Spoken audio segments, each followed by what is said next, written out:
Welcome to Kenton Teaches. Enjoy the video. You begin by confirming prerequisites.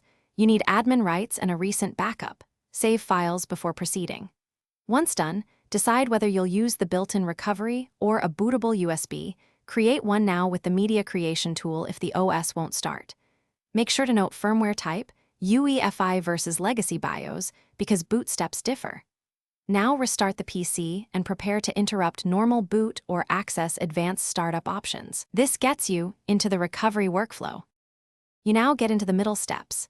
If Windows works, go Settings, Update and Security, Recovery, Advanced Startup and choose Restart Now. That sends you to the blue Recovery menu. If Windows won't boot, force shutdown 3 times to trigger automatic repair or boot from your USB and pick Repair Your Computer. Once there, choose Troubleshoot then Advanced Options. You can run Startup Repair, System Restore, or Open command, prompt for DISM and SFC commands to fix system files. You finish by applying the selected repair and rebooting to verify normal startup. If it works, you're done. If problems persist, choose Reset this PC and decide Keep my files or Remove everything, then follow prompts. This reinstalls Windows.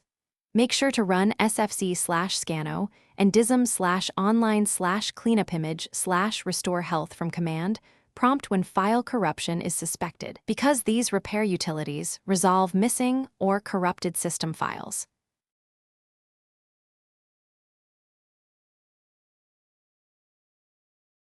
Thanks for watching. Please subscribe if this video was helpful.